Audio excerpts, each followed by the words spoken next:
Esta noche tengo el privilegio nuevamente de acompañarles y de verdad para mí es un verdadero gozo, un privilegio de verdad acompañarlos.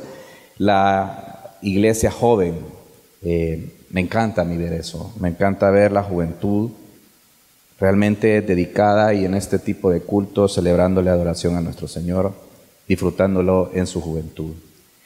Y para el día de hoy, el tema que quisiera abordar con ustedes es siempre en la serie Defensores, somos defensores llamados a contender ardientemente por la fe. La enseñanza de la semana pasada que hablaba acerca de ser defensores implica que nosotros debemos de estar preparados y santificados en Cristo en nuestro corazón. Y lo abordaban estudiando Primera de Pedro y aprendieron 4 cosas que son importantes que yo creo es bueno volver a recordar. La primera de ellas es a no ignorar la realidad del sufrimiento. Estamos en un mundo caído y no podemos ignorar esa situación. Nosotros también, antes de venir a Cristo en un estado caído, seguimos siendo pecadores que venimos todos los días a la cruz. El segundo punto que se enfatizaba era que debemos de estar preparados para defender nuestra fe y prepararse de una manera que estemos fundamentados en la Escritura. Y el otro era cómo debemos defender esa fe. Y se abordaban 3 puntos específicos ahí, que debía de hacerse sin miedo, santificando a Cristo como Señor en nuestros corazones y también con mansedumbre y reverencia. Pero el último decía que tenía que ser también con buena conciencia. Y si es cierto, la apología es la defensa de nuestra fe, es decir, que debemos de proteger, cuidar aquello que nosotros creemos y no creer lo que el mundo pueda llegarnos a decir que vaya contrario a la Escritura. Por lo tanto, nosotros debemos prepararnos cada día con eso. Pero algo interesante que encontramos en la Escritura también, y tiene que ver mucho con el contexto en donde estaba el apóstol Pedro, y es un llamado que se le hace a la iglesia, y ese es el llamado a contender. Esto lo encontramos en la carta de Judas, y para los que hicieron la dinámica, Judas es parte del Nuevo Testamento. Esta es contemporánea a las epístolas del apóstol Pedro. Y algunos teólogos encuentran muy interesante que esta carta de Judas es considerada uno de los libros más pequeños del Nuevo Testamento, incluso tiende a ser una competencia con Segunda de Pedro y Segunda y Tercera de Juan, por el título del libro más descuidado del Nuevo Testamento. Se piensa que el descuido de la epístola de Judas, de la carta, es que el enfoque que Judas tiene es de los temas menos populares que hay. Y los temas que aborda la epístola es que la falsa enseñanza, la impiedad y el juicio de Dios sobre el pecado. Sin embargo, debemos comprender que Dios ha conservado esta carta, que muchos consideran pequeña, por una razón en específica. Debemos escudriñar el contenido, ya que ofrece una llamada de atención a la iglesia, y esa es contender por la fe que una vez fue entregada a los santos. Y esto lo hace en medio de falsos maestros que buscan destruir y dividir el cuerpo de Cristo. Y además contiene algunas de las declaraciones más alentadoras de amor y la misericordia de Dios. Debido a esto, mi propósito este día es convencerles de que en un mundo caído somos defensores llamados a contender ardientemente por la fe. Una fe que le ha sido dada a los santos. Veamos qué dice una porción de esta epístola. Judas 1, del 1 al 5, dice así: Judas, siervo de Jesucristo y hermano de Jacobo, a los llamados amados en Dios Padre y guardados para Jesucristo. Misericordia y paz y amor os sean multiplicados. Amados, por el gran empeño que tenía en escribiros acerca de nuestra común salvación, he sentido la necesidad de escribiros, exhortándoos a contender ardientemente por la fe, que de una vez para siempre fue entregada a los santos.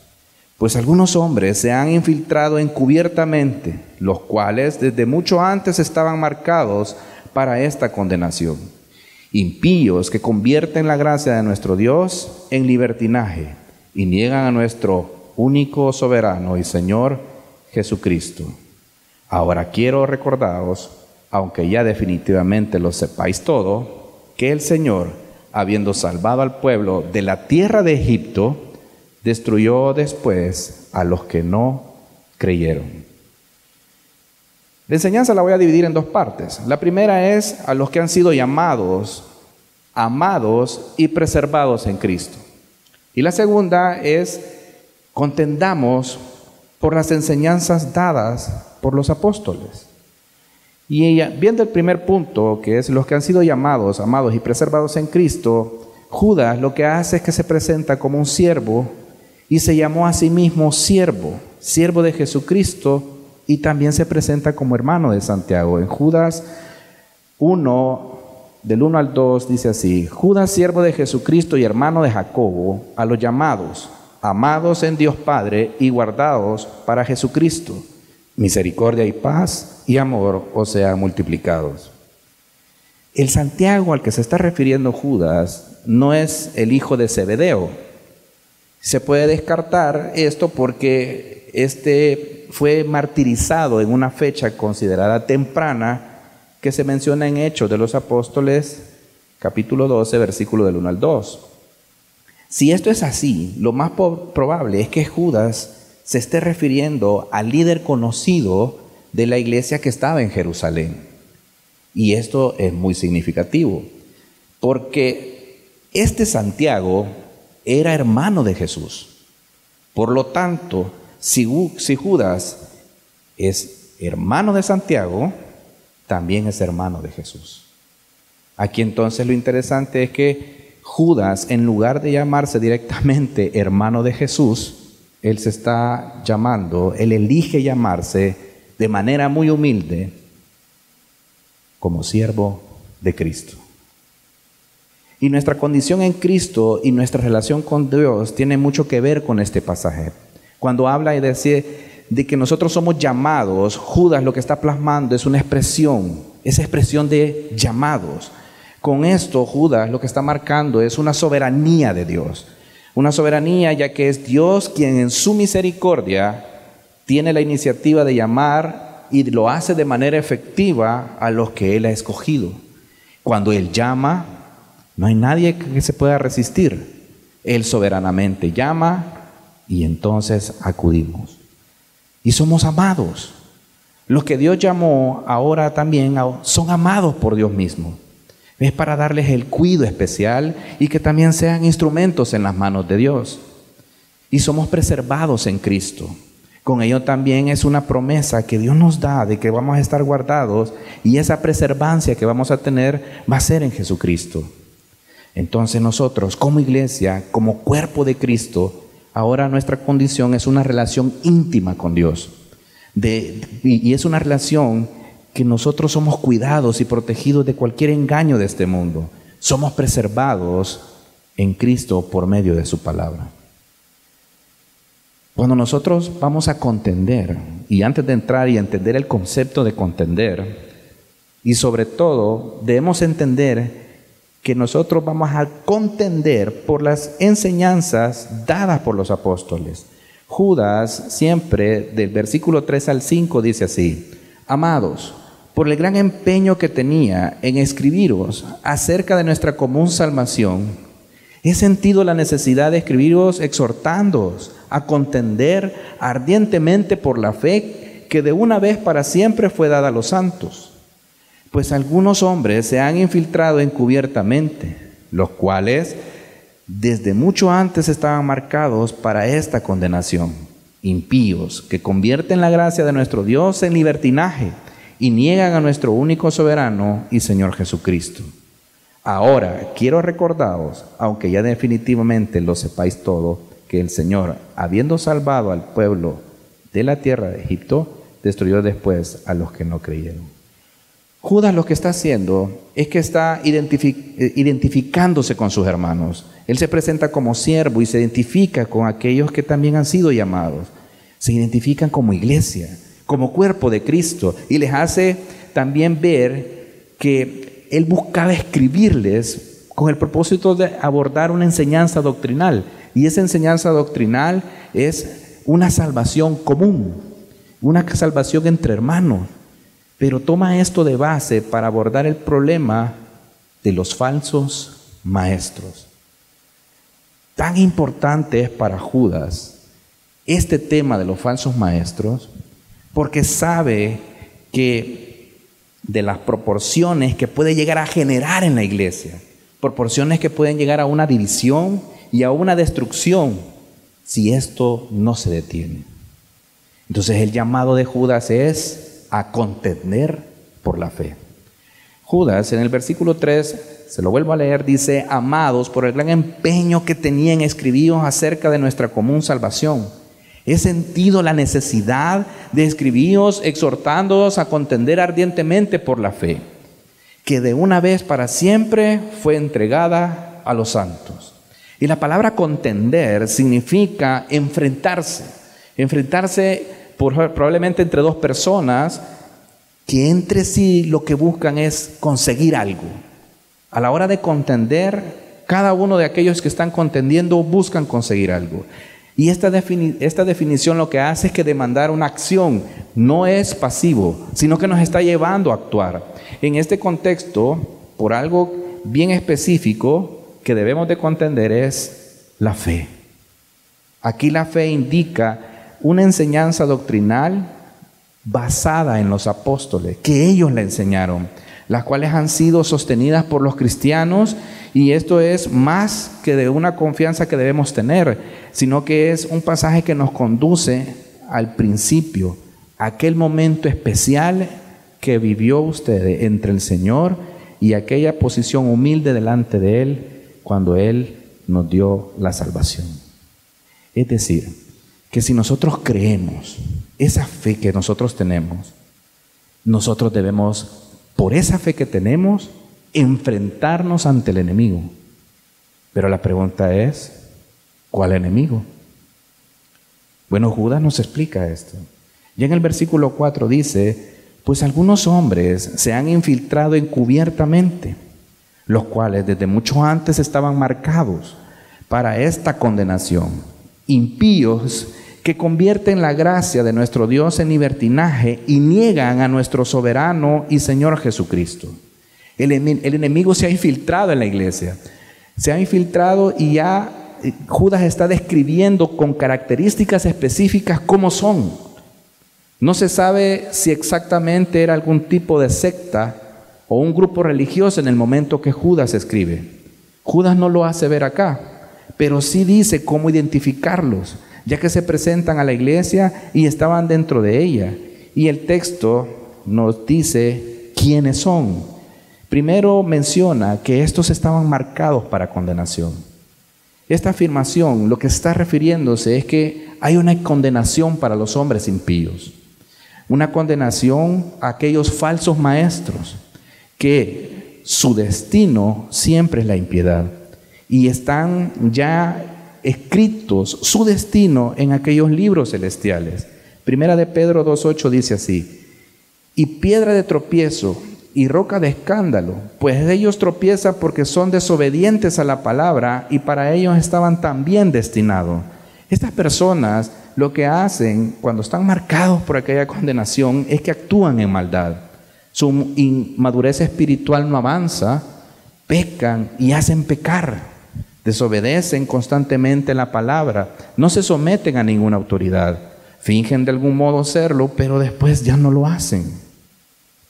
El segundo punto que nos muestra Judas acá, de una característica de estas personas, es que convierten la gracia de Dios en libertinaje. Estas personas lo que creían es que no estaban para seguir la ley, no había necesidad. O sea, la ley moral como una forma de vida, no, son muy cuadrados los cristianos.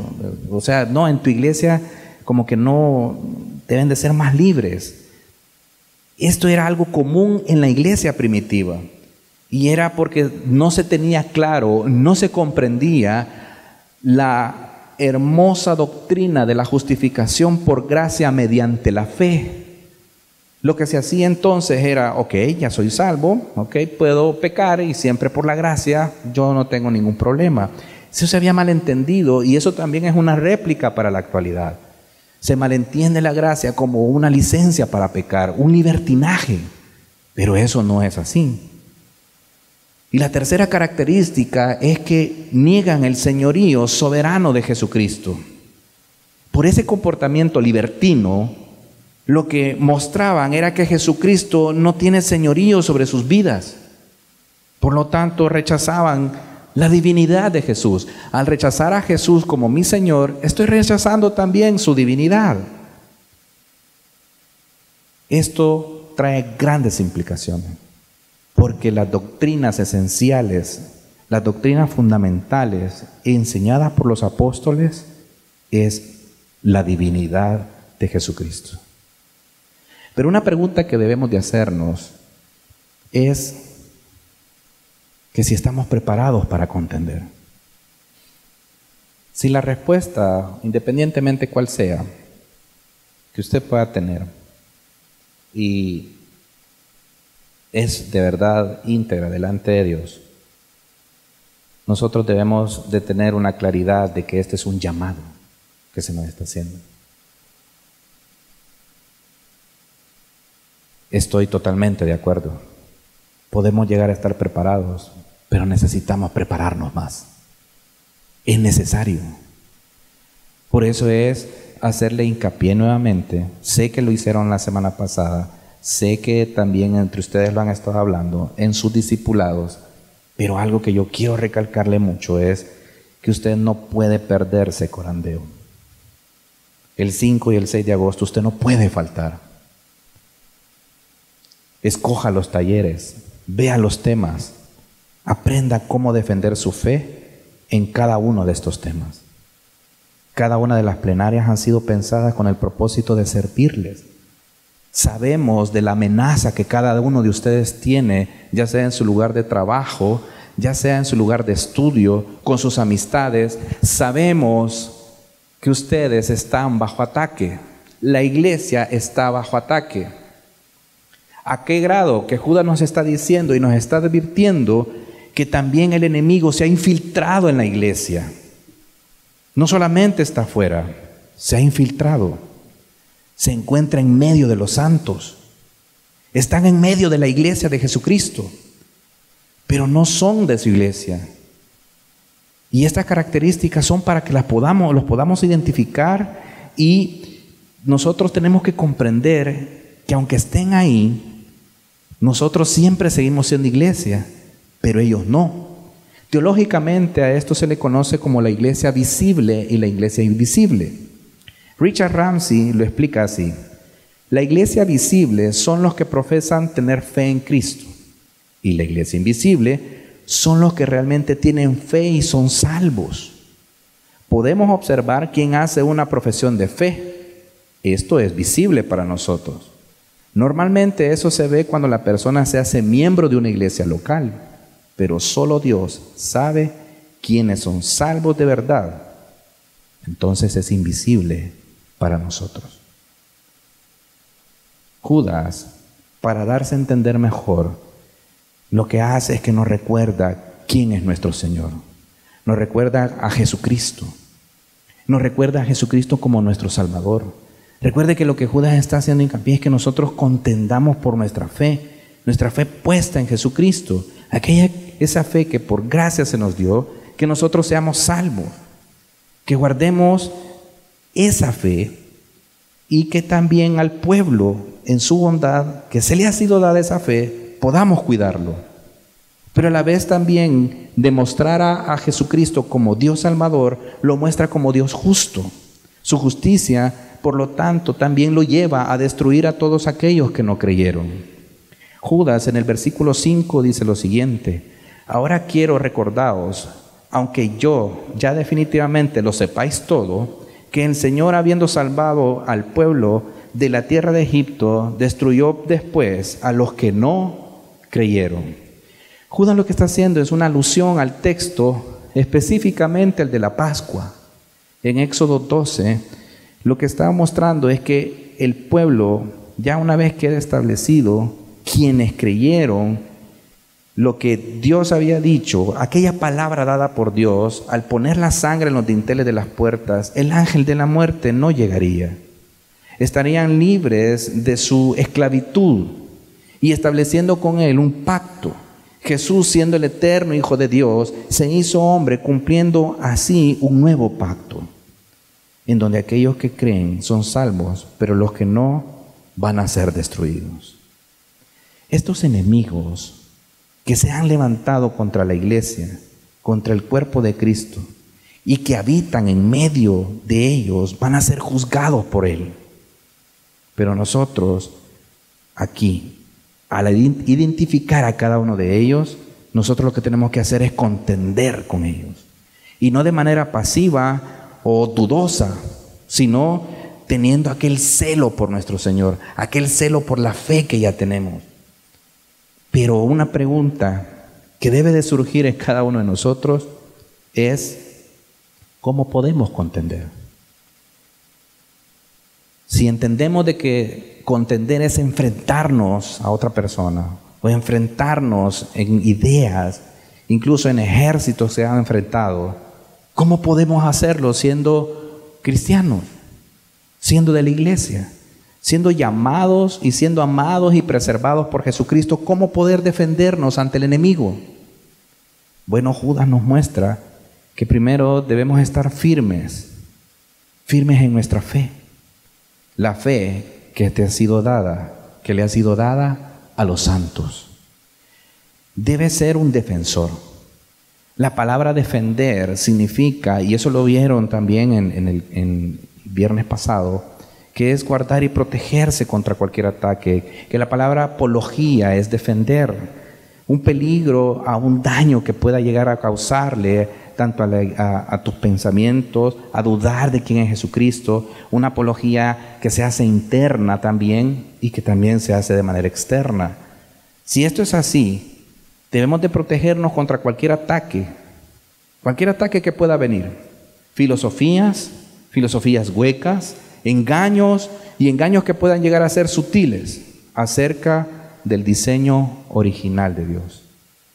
Pero también defenderte es únicamente posible por medio de la Escritura y santificando a Cristo como Señor en cada uno de nuestros corazones.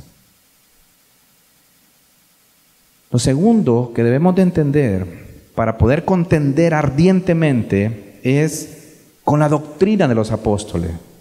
Debemos contender ardientemente por la fe que se te ha sido dada. La palabra contender, como ya dijimos, es enfrentarse, pero debes protegerte también del ataque. Pero cuando estos enemigos se han infiltrado, cuando ya están adentro, cuando alguien ha cambiado la gracia de Dios por libertinaje, cuando alguien niega a Jesucristo, a tu soberano Rey, cuando alguien niega a Jesús, entonces tu celo se debe de encender.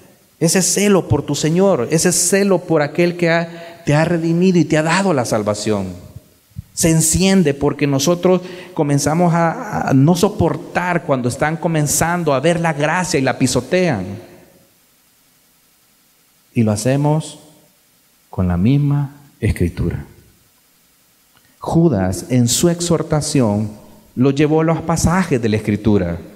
Le recordó ese hermoso pasaje de la Pascua, donde nosotros somos protegidos de cualquier ataque ahora en el nuevo pacto hecho por Jesucristo. Nuestra fe en Cristo, esa doctrina fundamental de que Jesús es Dios Salvador. Por último, debemos de presentar el Evangelio. Para contender, no solamente es tener esa pasión de querer responder o de querer contender con alguien, tratando de hacer ver que nuestra doctrina está bien, sino que también debemos de presentar el Evangelio. Y muchos están de acuerdo que el Evangelio de nuestro Señor Jesucristo son buenas noticias, y está bien, pero no olvidemos también dar las malas noticias. Judas les recuerda que Jesús es nuestro Dios Salvador, pero también es justo, que no va a tener por inocente al culpable, Y cuando nosotros estamos contendiendo con alguien, lo hacemos doctrinalmente, pero para ello nosotros debemos de estar preparados.